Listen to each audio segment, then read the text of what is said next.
Hey guys, welcome back to Overland Trails Adventures. Shannon here with Ryan with CB Adventure Supply, and we are done with phase one. Yeah.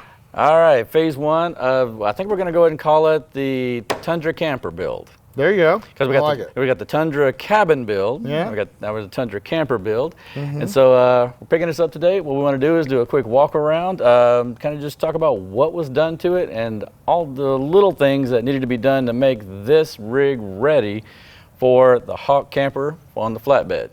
All right, so here at the back end of the truck where most of our work was on phase one, we did the MITS alloy tray.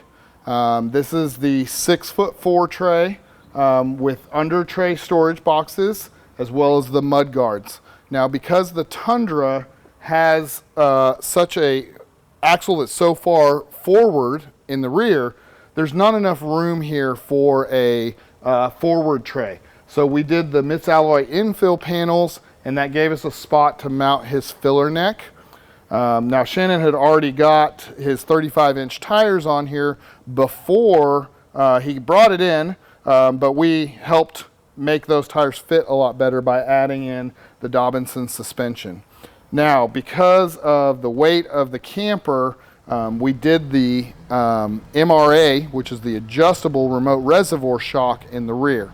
Now that's different. We did the IMS shock up front, and the reason why is that in the front he didn't need the adjustability, but with the added weight in the back, he really needs to be able to adjust how firm or soft that shock is depending on the type of terrain that he's on. These are a piggyback remote reservoir shock. And they've got high and low speed compression as well as rebound. All right, let's move on to the airbags. So we did an Airlift 5000 airbag back there, and we also did their onboard air compressor. And the air compressor allows him to control the airbag system from his phone. They even sell a wireless remote too if you want to have a physical remote. But the wireless app connected to the air compressor allows him to not only adjust left and right airbags, he can bring them both up or both down, but he can also have preset pressures for each bag. So he can know that, you know, on highway driving, I like 75 pounds in my left bag, I like 60 pounds in my right bag. That keeps the truck level, it handles correctly. It's going to allow him to really kind of custom tailor how the truck handles the weight of the camper when we get to that section of the build.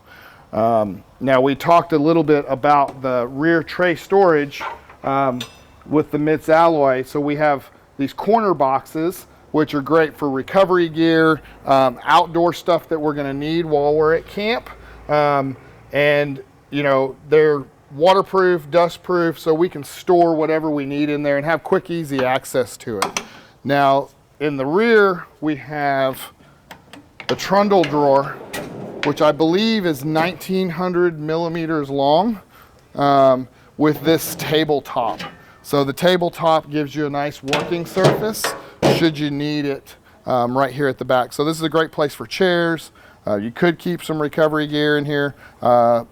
You know, fishing lures, you know, whatever you got going on here in the back. Here we also were able to maintain all of the factory park aid or backup sensors, as well as the blind spot monitoring. Now these brackets in here, we just kind of threw those in for Shannon to kind of get his sensors in the right spot. I imagine he's probably going to build a filler plate or something back here to kind of clean up the rear end of the truck a little bit and hide that spare tire. So here up at the front end, there wasn't as much work as what we did at the rear. We did the Dobinson IMS coilover in the front. We did a 2-inch spring with 220 pounds. So we've got a CBI front bumper coming for this with a winch and some lights in it. So we've already prepped the front end to handle that additional weight we're getting ready to add. And if needed, we could increase the preload a little bit, but I think we're at the right spot. Right now, without the bumper, we're sitting right around 2.5 to 3 inches. So I think once we load it down with weight, it'll be sitting perfect. Up top here, we did the Sherpa Rack, and this is the half height fairing which will allow Shannon to mount a light bar up there. And then Sherpa has a ton of other accessories. So I think once he gets the camper on and kind of figures out what his plan's going to be for up there, maybe Starlink, who knows, he'll have the ability to, customize that rack.